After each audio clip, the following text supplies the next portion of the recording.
Hello everyone, good morning, नमस्कार। सभी का स्वागत है एनपी मैथ्स पे। आज का जो अपना टॉपिक है वो है चैप्टर 3 यानी कि बहुपद या पॉलिनोमियल। यह है राजस्थान बोर्ड की जो बुक्स हैं जो 2020 और 21 के लिए हैं, वो 10th में है, उसमें 3rd चैप्टर है। और अगर बात करें हम सीबीएसई या एनसीईआरटी की तो वहाँ आपका 2nd चैप्टर मिलेगा पॉलिनोमियल। ठीक है, बहुत ही इंटरेस्टिंग है और बहुत ही अच्छा टॉपिक है, स्कोरिंग टॉपिक है, इसलिए अच्छे से समझना, अच्छे से पढ़ना। इस टॉपिक को स्टार्टिंग में हम डेफिनेशन यानी बहुपद क्या होता है, किस टाइप से उसको आप परिभाषित करोगे, किसे उसको उसकी डेफिनेशन बताओगे, बहुपद के प्रकार क्या होते हैं, कौन कौन से टाइप के बहुपद होते हैं, उसके बारे में डिस्कस करेंगे। फिर जीरोज ऑफ द पॉलिनोमियल यानी कि बहुपद के शून्य क्या होते हैं, इनके बारे में बात करेंगे। और फिर एक्सरसाइज के कुछ क्वेश्चंस के बारे में। तो पहले आपको बेसिक होना जरूरी है। नाम है देखिए बहुपद। अगर मैं हिंदी की बात करूं तो बहु यानी बहुत ज्यादा, और पद का मतलब पदों की संख्या। पॉली यानी मैनी, मैनी यानी कई यानी बहुत सारे, और नॉमियल्स। पॉलिनोमियल्स मीन्स ऐसे एल्जेब्रिक टर्म्स, ऐसे बीज गणितीय व्यंजक जिसमें पदों की संख्या बहुत सारी यानी 2 या 2 से ज्यादा हो, वो आपका क्या कहलाता है, बहुपद। एनी एल्जेब्रिक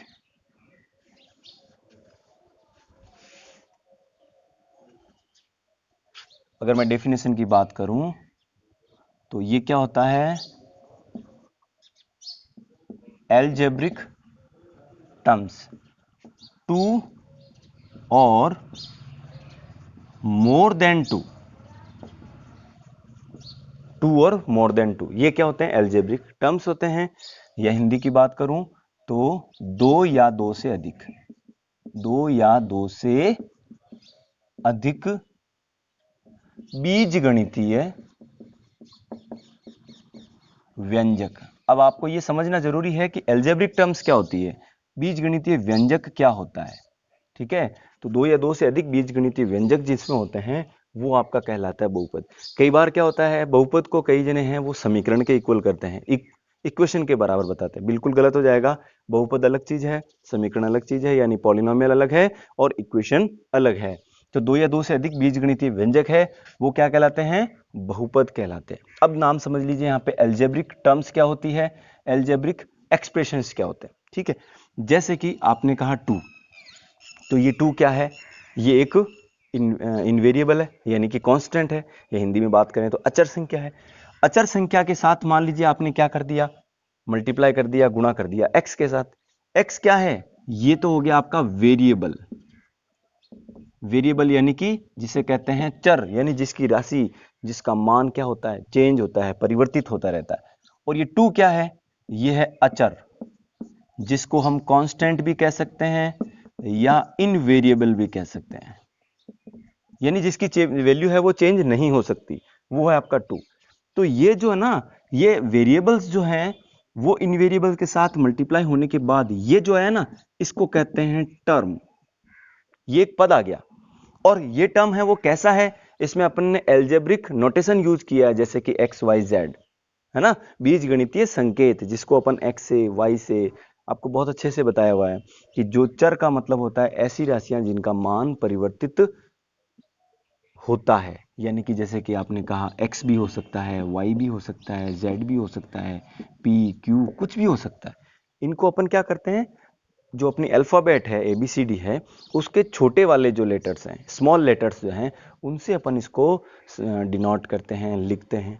इसका मतलब ये तो हो गया बेटा कि ये आपको समझ में आ गया कि ये बीजगणितीय व्यंजक है। ये बीजगणितीय व्यंजक है तो ये क्या कहलाएगा, आपका बहुपद कहलाएगा, ये आपका पॉलिनोमियल कहलाएगा। अब अपन बात करेंगे कि टाइप ऑफ पॉलिनोमियल यानी बहुपद के प्रकार। यानी आपका अगर बहुपद इस प्रकार से हो सकता है आपका बहुपद 2x + 3 हो सकता है आपका बहुपद 2x + 3y + 6 हो सकता है आपका बहुपद 2x² + 3x + 5 हो। यहाँ पे वेरिएबल्स हैं वो 2 हैं, x और y अलग अलग हैं। यहाँ पर वेरिएबल आपका एक ही है, यहाँ पर भी वेरिएबल एक है। यहाँ पर वेरिएबल तो एक ही है, लेकिन इस वेरिएबल की यानी चर की जो घात है वो एक है, कभी 2 आ सकती है। तो इस प्रकार से ये बहुत सारे पॉलिनोमियल्स होते हैं, बहुपद बहुत सारे होते हैं। तो इनको अपन कैसे डेफिनेशन बताएंगे, परिभाषित कैसे करेंगे? तो ये डिपेंड करता है पदों की संख्या पर, नंबर ऑफ टर्म्स पर। तो ये किस पर डिपेंड करता है? नंबर ऑफ टर्म्स, पदों की संख्या। ठीक है ना?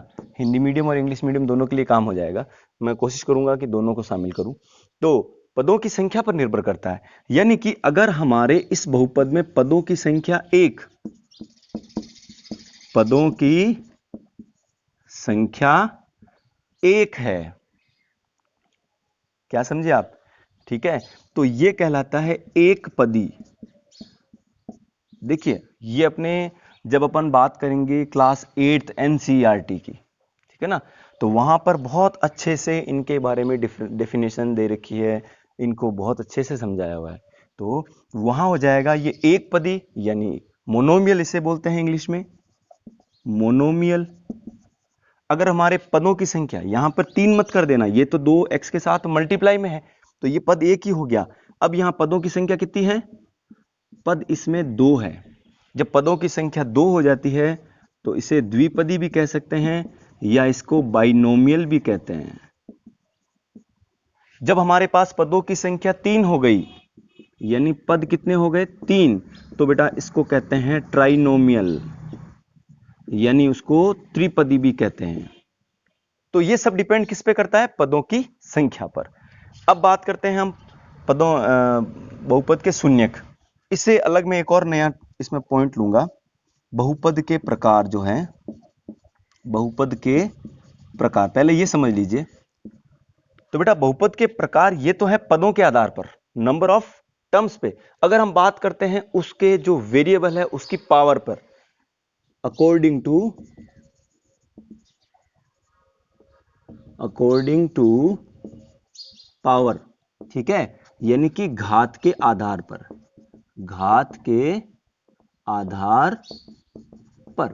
तो उसको समझिए, अगर हमारे चर की अधिकतम घात, ये बहुत जरूरी है, अधिकतम घात, चर की अधिकतम घात मतलब ये हमारा चर, इस चर की घात 1, ये हमारा चर, इस चर की घात 2, तो चर की अधिकतम घात अगर हमारी 1 हुई तो इसे कहते हैं रेखिक बहुपद, रेखिक बहुपद, जिसको अपन लीनियर पॉलिनोमियल भी कहते हैं। फॉर एग्जाम्पल 2x + 3 अभी बताया मैंने, अगर घात जो है वो 2 आ जाती है तो यह कहलाता है द्विघातीय बहुपद, जिसे कहते हैं क्वाड्रेटिक,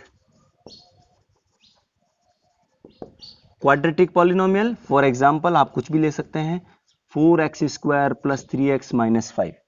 तो यहां x की पावर 1 भी है और 2 भी है, लेकिन याद रहे x की मैक्सिमम पावर कितनी है, अधिकतम घात कितनी है, 2 है, तो वो आपका द्विघातीय बहुपद या क्वाड्रेटिक कहलाएगा। अगर आपकी जो चर की घात है वो कितनी आ जाती है? 3 आ जाती है, तो उसे कहते हैं त्रिघातीय,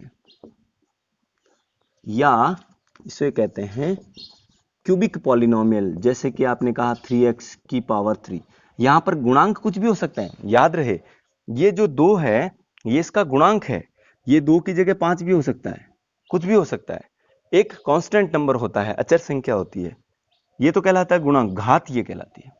तो ये हो जाएगा क्यूबिक। एग्जाम्पल लिया अपन ने 4x³ + 3x² - 5x + 3। यहां तक क्लियर है? तो ये बहुपद के प्रकार आ जाएंगे अकॉर्डिंग टू द पावर, घात के आधार पर। रेखिक बहुपद हो जाएगा अगर घात हमारी 1 हुई, द्विघातीय हो जाएगा घात अगर 2 हो गई, और क्यूबिक हो जाएगा अगर घात हो जाएगी 3, यानी रेखिक, द्विघात, त्रिघात। अगर घात 4 हो जाती है तो उसे बाइक्वाड्रेटिक यानी चतुर्घातीय बहुपद भी कहते हैं। तो आगे फिर ऐसे जैसे जाते जाएंगे ना, जैसे मान लीजिए 5 घात आ गई, तो उसके लिए कोई नाम देने की जरूरत नहीं है, आप सीधा कह सकते हैं बहुपद है जिसका घात कितना है? 5 है। ठीक है, ये तो हो गई बहुपद के प्रकार। अगर हम बात करते हैं, इसको आप स्क्रीनशॉट ले लेना, अच्छे से कॉपी में जरूर लिखें। उसके बात करते हैं कि जीरोज ऑफ द पॉलिनोमियल, ये जो मेरा तीसरा पॉइंट है ना, ये मेरा मिस किया हुआ, देखिए जीरोज ऑफ द पॉलिनोमियल क्या होते हैं। देखिए भाई, जीरोज ऑफ द पॉलिनोमियल, यानी कि बहुपद के शून्यक, वो अपना जो तीसरा पार्ट था ना, वहां पर लिख लेना आप, तीसरा पॉइंट, थर्ड पॉइंट। देखिए, बहुपद के शून्यक, नाम क्या है इसका? शून्यक, जीरोज, यानी ये एक ऐसा मान होता है उस चर का, उस वेरिएबल का, जिसको उस बहुपद में रखने पर उसका मान शून्य हो जाता है। यानी चर का वह मान जिसे बहुपद में रखने पर बहुपद किसके बराबर हो जाता है? बहुपद जो है बराबर किसके हो जाता है? शून्य। यानी जो पॉलिनोमियल है हमारा, जैसे मान लीजिए p ऑफ x का मतलब हमारा बहुपद किसमें है? वेरिएबल हमारा x है, तो वो क्या मिल जाता है? जीरो कहलाता है। तो वो क्या कहलाता है? उसका शून्यक कहलाता है। शून्यक मतलब जीरोज कहलाता है। एंड यू कैन से कि जीरोज का वह वैल्यू जिसको पॉलिनोमियल में अगर पुट करें, पॉलिनोमियल जीरो के इक्वल हो जाएं, तो मान लीजिए कि वो आपका क्या है? उस पॉलिनोमियल का जीरोज है। तो यहां तक तो बात समझ में आई आपको। अब ध्यान दें भाई, अगर हमारा जो बहुपद जो है ये लीनियर है, तो याद रहे इसके जो जीरोज होंगे, यानी को ये हो गया आपका रेखिक। तो रेखिक बहुपद के जो शून्यक हैं ये एक हो जाएंगे। अगर आपका द्विघातीय है, यानी कि क्वाड्रेटिक, ठीक है, तो उसके ध्यान रखना कितने जीरोज होंगे? 2। जितनी पावर का अपना पॉलिनोमियल है उतने ही उसके जीरोज होते हैं। अगर आपका त्रिघाती, जिसको हम कह सकते हैं क्यूबिक, तो याद रहे उसके जीरोज कितने आएंगे? 3 आ जाएंगे। अब आपके मन में चल रहा होला, दिमाग में चल रहा है कि सर फिर अगर अपना कोई भी वेरिएबल होता है, क्या ये बहुपद है? तो हाँ, इसका आंसर होगा जो अचर संख्या जो होती है। कौन सी संख्या? अचर, जिसको हम कांस्टेंट बोलते हैं, जिनको हम इनवेरिएबल कहते हैं। जिनको हम क्या कहते हैं? इनवेरिएबल। याद रहे ये क्या है? शून्य घातीय बहुपद कहलाता है। क्या कहलाता है? शून्य घातीय बहुपद। ये क्या कहलाता है? शून्य घातीय बहुपद। अब आपके मन में चल रहा होगा कि सर इसकी घात शून्य कैसे है? तो इसके लिए मेरा अगला वीडियो जरूर देखना, जिसमें आपको पता लग जाएगा कि ये जो है कोई भी अचर संख्या है वो बहुपद कैसे बनता है। जब उसके अंदर एल्जेब्रिक टर्म अभी आपको दिख नहीं रही है कि इसमें एल्जेब्रिक टर्म्स कहाँ हैं, इसमें वेरिएबल एक्स वाई जेड नहीं है, तो इसके लिए आपको मेरा नेक्स्ट वीडियो जरूर देखना, जिसमें अपन अचर संख्या को क्या बना देंगे? उसको बहुपद के रूप में दिखाएंगे। वास्तव में तो ये बहुपद है, पॉलिनोमियल है, जीरो पॉलिनोमियल कहलाता है। इसको क्या कहते हैं? Zero polynomial. यहां तक कोई दिक्कत नहीं? तो ये है आपके अचर संख्या जो कि शून्य घातीय बहुपद। अब अगर हम कहें बात कि फिर बहुपद और समीकरण में क्या फर्क है, ठीक है, तो इसके लिए अपन यहां एक पॉइंट ले लेते हैं। बहुपद देखिए, जैसे आपने कहा 2x + 9, ये तो है आपका बहुपद। और अगर मैं बात करूं समीकरण, एक ही लाइन में आपको समझ में आ जाएगा, तो ये हो जाएगा, देखो बेटा, 2x + 5 = 0। यानी जब भी बात समीकरण की करेंगे, इक्वेशन की करेंगे, तो आपके पास लेफ्ट हैंड साइड और राइट हैंड साइड, तुला की तरह, जो आपकी वेट मशीन होती है उसकी तरह आपके पास दो साइड होगी। इक्वल का साइन जरूर यूज होगा, बिना इक्वल के साइन के वो समीकरण नहीं बनेगी। तो ये है फर्क आपके बहुपद और समीकरण का। यहां तक आपको सब क्लियर है? निश्चित रूप से अगर आपको ये सब डाटा क्लियर है, ये सारी जानकारी है, तो अपनी एक्सरसाइज है वो बहुत अच्छे से होने वाली है। तो नेक्स्ट वीडियो मेरी एक्सरसाइज 3.1 के लिए। Thank you so much. अब इसमें मैं एक चीज और ऐड करना चाहूंगा कि मान लीजिए आपने कहा कि सर ये जीरोज आपने बता दिए कि जितनी पावर का अपना पॉलिनोमियल होगा, जितनी घात का अपना बहुपद होगा, उसके इतने ही मान होते हैं। देखिए, आप किसी भी ग्राफ को देखकर भी बता सकते हैं कि वो जो ग्राफ का जो पॉलिनोमियल है वो आपका रेखिक है, द्विघात है, त्रिघात है, यानी कि लीनियर है, क्वाड्रेटिक है या ये आपका क्यूबिक है। जैसे मान लीजिए ये है, आपके सामने बहुत सारे मैं ग्राफ बनाने की कोशिश कर रहा हूं, ठीक है। अब देखिए, अगर हमारा जो बहुपद है और उसका जो चर है वो x है, याद रहे चर डिपेंड करता है, यानी उसका वेरिएबल कौन सा है, पॉलिनोमियल का जो वेरिएबल, बहुपद का जो वेरिएबल है, याद रहे वेरिएबल आपका x है। तो आपको देखना है कि उस ग्राफ ने, उस बहुपद ने जब आपने उसको ज्यामितीय रूप से दिखाया, किस रूप में, ज्यामितीय रूप से, यानी उसको ज्योमेट्रिकली आपने रिप्रेजेंट, तो आपको देखना है कि वो एक्स एक्सिस पे कितनी जगह कट करता है। अगर आपका पॉलिनोमियल एक्स वेरिएबल में है तो यही चेक करना है कि उसने एक्स को कितनी जगह कट किया, यानी ये जो कट पॉइंट है वो कितने आए हैं, 2। तो ये जो बहुपद है वो आपका द्विघात होगा, यानी कि क्या हो जाएगा, क्वाड्रेटिक। क्या हो जाएगा, क्वाड्रेटिक। अगर उसने एक्स एक्सिस पे कितने कट किया है, एक कट पॉइंट है, तो ये क्या हो जाएगा आपका, लीनियर हो जाएगा। इसने एक्स एक्सिस को कितनी जगह कट किया, 3 टाइम कट किया है, तो आप कह सकते हो ये कैसा हो जाएगा, ये क्यूबिक हो जाएगा। डिपेंड करता है कि वो एक्स एक्सिस को कितनी बार कट करे, डिपेंड ये नहीं करता है कि उस पॉलिनोमियल ने उस वाई एक्सिस को कितनी जगह कट किया।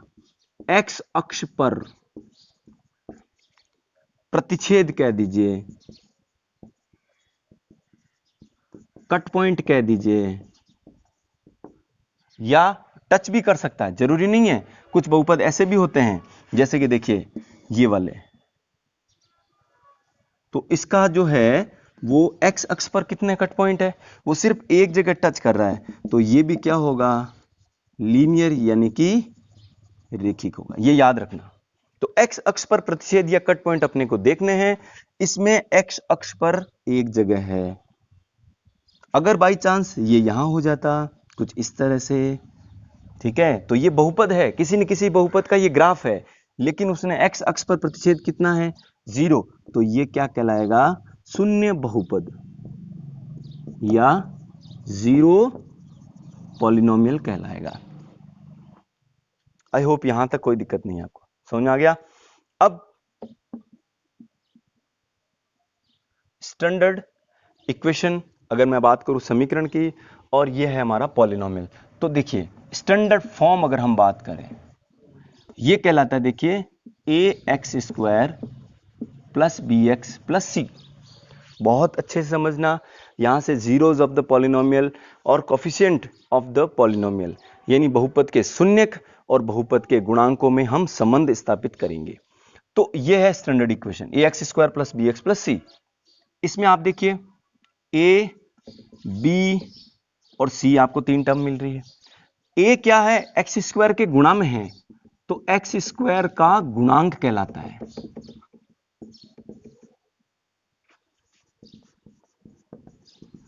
Coefficient of x square.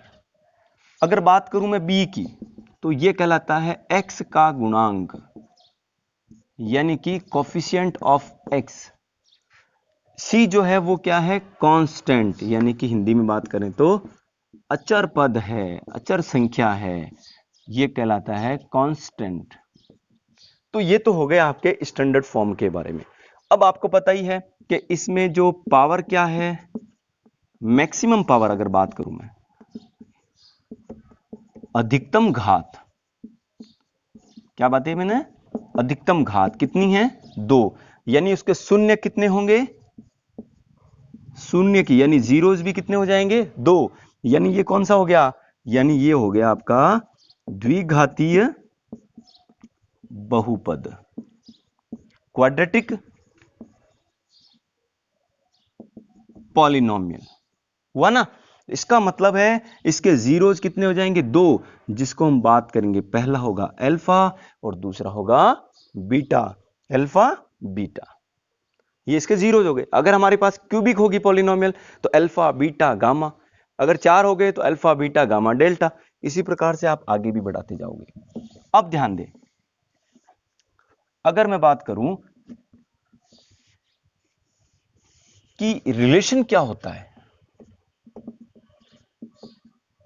बहुपद के शून्यकों एवं गुणांकों में संबंध,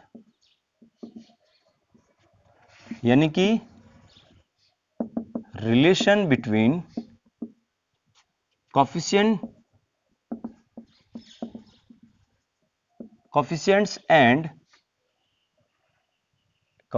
and zeros of the polynomial। ठीक है, अब बात करते हैं, यानी कि हमारे पास संबंध देखना है। एक तो होगा अपने पास अल्फा और बीटा, ठीक है, और दूसरा हो जाएगा ए बी और सी। इन दोनों में क्या रिलेशन है? तो पहला रिलेशन है शून्यकों का योग, शून्यकों का योग। एनसीईआरटी की चैप्टर 2 है, वो भी आपके साथ साथ पूरा होता जाएगा। सम ऑफ जीरोज, ठीक है। दूसरा बात करेंगे हम शून्यकों का गुणा, शून्यकों का गुणा, प्रोडक्ट ऑफ द जीरोज। बस, तो शून्यकों का योग अगर हम बात करें अल्फा प्लस बीटा, ये देखिए आपके पास शून्यकों का योग हुआ, पहला अल्फा है दूसरा बीटा है, दोनों का योग करोगे तो ये मिलेगा माइनस बी अपॉन ए। और बात करूं माइनस बी क्या होता है? एक्स का गुणांक, कोफिशिएंट ऑफ एक्स भी लिख सकते हैं, अपॉन ए क्या होता है? एक्स स्क्वायर का गुणांक। आप यहां पे कोफिशिएंट ऑफ एक्स स्क्वायर भी लिखेंगे, ठीक है, इंग्लिश मीडियम के हिसाब से। तो ये हो गया अल्फा प्लस बीटा। आपको ये पता होना चाहिए अल्फा प्लस बीटा क्या होता है, माइनस बी अपॉन ए, और अल्फा इंटू बीटा ये हो गया इसका प्रोडक्ट। तो अल्फा इंटू बीटा क्या हो जाएगा? सी अपॉन ए, सी यानी कि कौन सा पद? अचर पद, अपॉन ए कौन सा? एक्स स्क्वायर का गुणांक।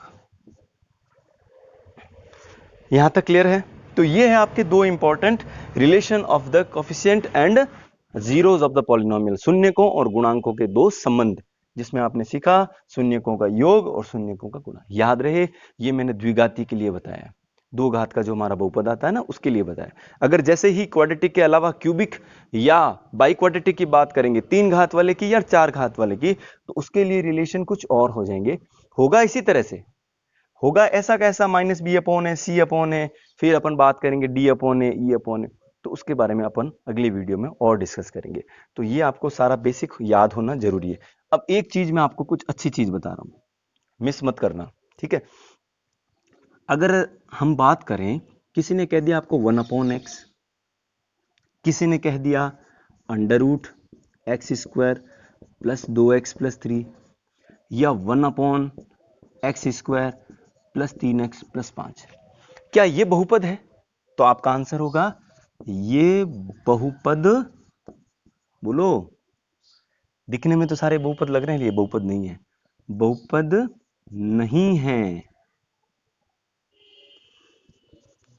These are not polynomials, ये पॉलिनोमियल्स नहीं है। क्यों नहीं है? पावर जो होती है ना, बहुपद की जो घात होती है, बहुपद की जो घात होती है, वो सदैव कैसी होनी चाहिए? सदैव, ध्यान रहे, सदैव क्या होनी चाहिए? पूर्ण संख्या। पूर्ण संख्या का मतलब जो पावर जो है, power of the polynomial is always